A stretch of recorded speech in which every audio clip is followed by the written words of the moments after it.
안녕하세요 여러분, 성공합시다. 여러분 오늘 무슨 날인지 기억하시죠? 네, 오늘 저녁 7시 반 기도회에 있어요. 하나님이 부르신 그 자리에서 우리가 정말 온 마음을 다해 기도할 때 하나님의 그 놀라운 기적이 우리 삶에서 성취될 거예요.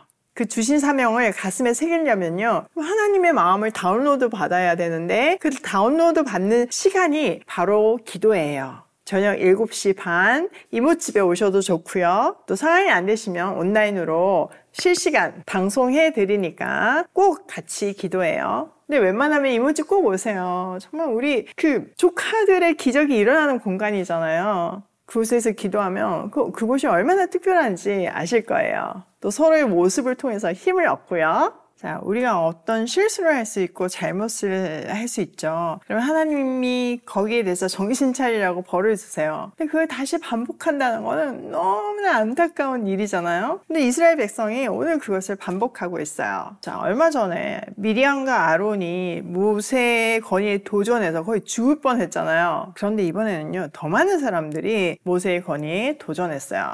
자, 1절. 이사할의 아들 고라가 반기를 들었다. 그는 고핫의 손자이며 레위의 증손이다. 엘리압의 아들인 다단과 아비람, 그리고 르우벤의 손자이며 벨렛의 아들인 온도, 고라와 합세하였다. 우선 여기까지 보면 지금 이스라엘 상태는 정탐꾼들이 막 선동해가지고 가나안 땅에 들어갈 수 없다는 벌을 받은 상태잖아요. 그러니까 공동체가 얼마나 큰 요동 속에 있겠어요. 물론 자기들의 불순종의 대가였지만 사실 가나안은 뭐 엄청난 꿈의 목적지였잖아요. 몇 대에 걸쳐서 지속되었던 이 꿈이 물거품이 되었으니까 엄청난 충격을 받았을 거예요. 그들의 사기는 바닥에 떨어졌을 거고 민심이 요동칠 수밖에 없었죠. 자, 이런 상태에서 회개가 답이지만요, 이스라엘 백성들은요, 그 말을 전한 모세와 아론을 원망하면서 그들의 건의에 도전했어요. 반기를 들었죠. 주동인물이 고라였어요. 고라는 계보를 조사해보면 모세의 사촌이에요. 같은 할아버지라고 말하고 있잖아요. 그가 왜 반기를 들었는지 구체적으로 나와 있지는 않지만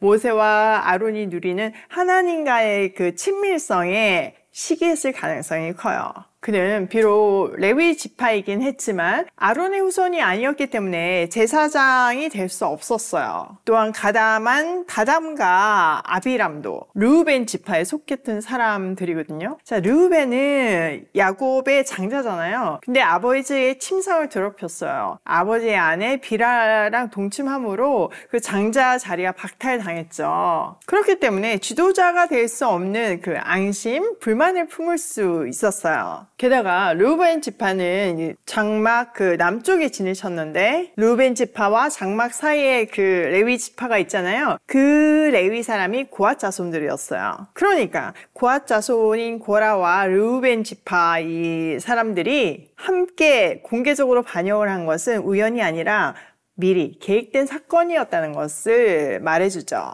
자, 2절. 그들이 모세를 거역하여 일어서니 이스라엘 자손 가운데서 250명의 남자들이 합사하였는데 그들은 회중의 대표들로 총회에서 뽑힌 이들이었으며 잘 알려진 사람들이었다. 그들이 모세와 아론에게 대항하여 모여서 항의하였다. 당신들은 분에 넘치는 일을 하고 있어. 온 회중 각자가 다 거룩하고 그들 가운데 주님께서 계시는데 어찌하여 당신들은 주님의 회중 위에 군림하려 하오. 자, 250명의 그들 사이 유명한 회중 지도자들이 함께 반기를 들었어요. 그들은 하나님께서 모세를 지도자로 세우셨다는 것을 부정하고 소위 민주적인 체제로 가자 이렇게 얘기하는 거죠. 백성 모두가 다 거룩하니까 제사장 없이 하나님께 접근할 수 있다는 거죠. 그런데 모세와 아론이 그 불필요한 제도를 만들어가지고 하나님과 백성 사이를 가로막고 있다고 주장하는 거예요.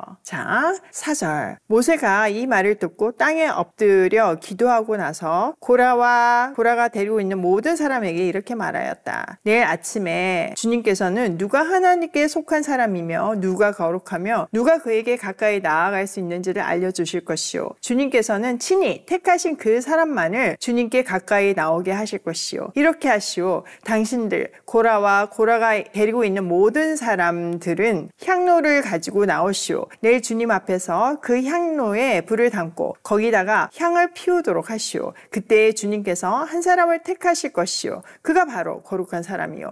레위의 자손이라고 하는 당신들이야말로 분에 넘치는 일을 하고 있어. 자, 반역자들의 주장에 모세는 땅에 엎드려 기도했어요. 이 반역으로 또 얼마나 많은 사람들이 다칠지 감이 딱 왔으니까요. 모세는요, 그들에게 다음날 하나님이 누가 지도자인지 말씀해 주실 수 있도록 각자 향료를 가지고 오라고 해요. 하나님이 친히 진짜 리더를 말씀해 주실 거라는 거죠. 자, 이 모세의 모습을 통해서 우리는 어떤 문제가 발생하고 정말 누가 나를 공격하면 우리가 감정이 참 어려워지잖아요. 그때 우리가 직접 반응하는 것이 아니라 하나님께 모든 것을 맡기며 신뢰해야 한다는 것을 배울 수 있어요. 자, 그렇게 할 수 있는 기본은 기도예요. 모세도 기도했기 때문에 참을 수 있었겠죠. 자, 8절. 모세가 고라에게 말하였다. 당신들 레위의 자손은 들으시오. 이스라엘의 하나님이 당신들을 이스라엘 회중 가운데서 구별하셔서 주님께로 가까이 나오게 하셨소. 그리고 주님의 성막 일을 하게 하셨소. 그뿐만 아니라 당신들을 회중 앞에 세워 그들을 돌보게 하셨소.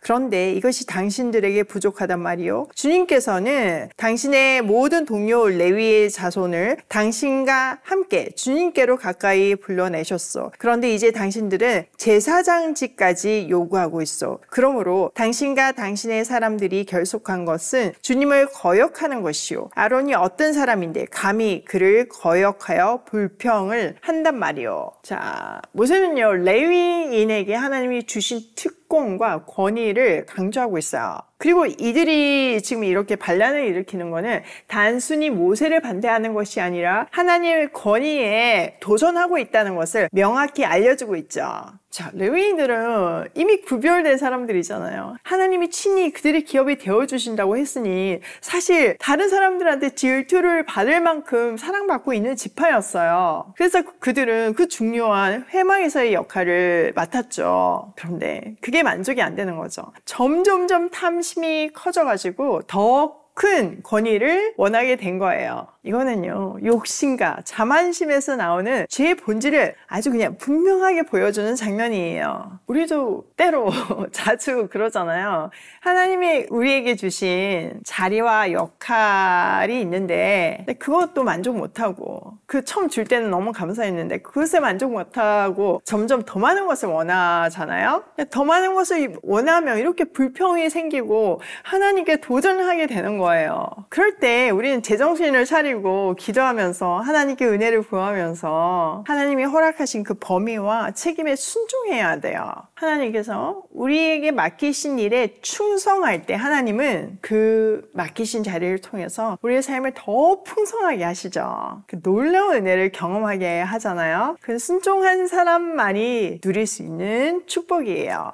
자, 12절. 모세는 또 다름을 시켜 엘리압의 아들 다단과 아비람을 불렀다. 그러나 그들은 이렇게 말하였다. 우리는 가지 않겠소. 우리를 적과 꿀이 흐르는 땅에서 이끌어내어 이 광야에서 죽이는 것으로도 부족하단 말이요. 이제 당신은 우리 위에 군주처럼 군림하기까지 할 셈이요. 더욱이 당신은 우리를 적과 꿀이 흐르는 땅으로 인도하지도 못했소. 밭과 포도원도 우리에게 유산으로 주지 못하였소. 당신은 이 사람들의 눈을 뺄 작정이요. 우리는 못 가오. 모세가 다단과 아비람을 부르자 그들을 나오기를 거부하면서 모세를 비난해요. 그들은 모세가 그들을 적과 꿀이 흐르는 그 약속의 땅으로 인도하지 못했다고 비난하죠. 오히려 그들을 죽이려고 광야로 이끌었다고 주장하고 있어요. 와, 이거 출애굽 같이 경험한 사람들이고 그 수많은 기적을 경험한 사람들인데 그럼 어떻게 그거 다 잊어버리고 이렇게까지 모세를 비난하는지 모르겠어요. 사람들은요, 자기 생각이 한번 함몰되면 그 이성이고 논리고 뭐 좋았던 거고 다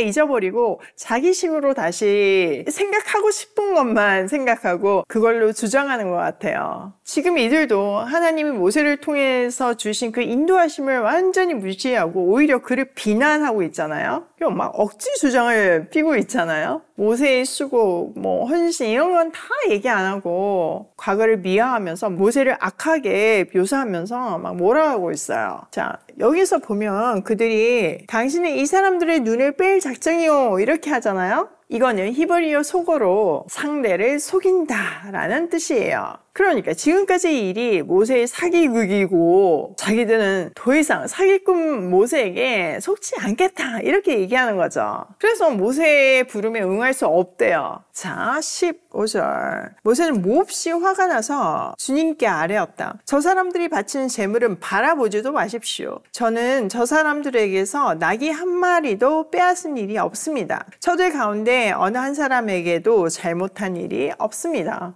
와, 드디어 이제 모세도 화가 났어요. 평소에는 백성들이 아무리 난리를 쳐도 백성들을 위해서 눈물의 기도를 했잖아요. 근데 이번에는 그렇지 않아요. 하나님은 저들이 바친 재물 쳐다보지도 말래요. 이 말은 그들을 백성의 일원으로 생각하지 말라는 거죠. 더불어서 자기의 결백도 아뢰고 있어요. 물론 하나님 다 알고 계시죠. 근데 이렇게 속상한 마음을 하나님께 쏟아놓는 거예요. 입장을 바꿔놓고 생각해보세요. 모세 얼마나 속상하고 억울하고 화가 날까요? 그냥 한 대 가서 때려주고 싶을 거잖아요. 근데 모세는 그렇게 하지 않고 하나님께 모든 것을 아뢰면서 하나님께 온 마음을 쏟아내면서 온전히 맡기는 태도를 취하고 있어요. 이거 진짜 우리가 배워야 하는 포인트죠. 자, 오늘 내용을 우리 삶에 한번 적용을 해보면요. 첫 번째, 하나님의 권위를 인정하고 순종하자. 자, 하나님은요, 각 사람에게 특정한 역할과 자리를 주세요. 그것을 통해서 하나님의 계획을 이뤄 가시죠. 우린 그걸 믿어야 돼요. 그게 비록 작은 자리라고 할지라도 그 작은 자리에 순종할 때 하나님 우리의 삶을 풍성하게 하시고 그것을 통해서 하나님의 놀라운 역사를 이루어 가시죠. 이런 반역과 불만은요, 하나님으로부터 멀어지게 만들어요. 두 번째, 문제 앞에서 감정이 아닌 신앙으로 반응하자. 이거 너무 중요하지 않나요? 우리 막 감정으로 뭔가 다 해결하려고 하는데 모세는 그렇지 않고 하나님께 기도하고 온전히 하나님께 맡겼어요. 이것이 우리 신앙생활에서 너무나 중요한 포인트이고 평안을 유지하는 아주 핵심이에요. 자, 세 번째, 하나님이 주신 기회와 사명에 감사하며 충성하자. 이미 레위인들 받은 게 너무 많고 특별한 권위와 특별한 사명을 받았어요. 근데 그 만족하지 않고 그 이상의 것에 막 욕심을 냈을 때 이런 말도 안 되는 주장을 피면서 벌을 받게 되잖아요. 다시 한번 강조하지만 하나님은요, 정말 완벽하신 분이라서요, 한치의 오차도 없이 우리의 능력에 맞춰서 각자의 위치와 사명을 주세요. 그것에 정말 충성할 때 하나님은 그 자리를 통해서 풍성한 축복과 기회를 주시죠. 오늘도 하나님이 부르신 자리에서 내가 할 일에 충성을 다하며 또 모든 것을 하나님께 맡기며 고고싱해요.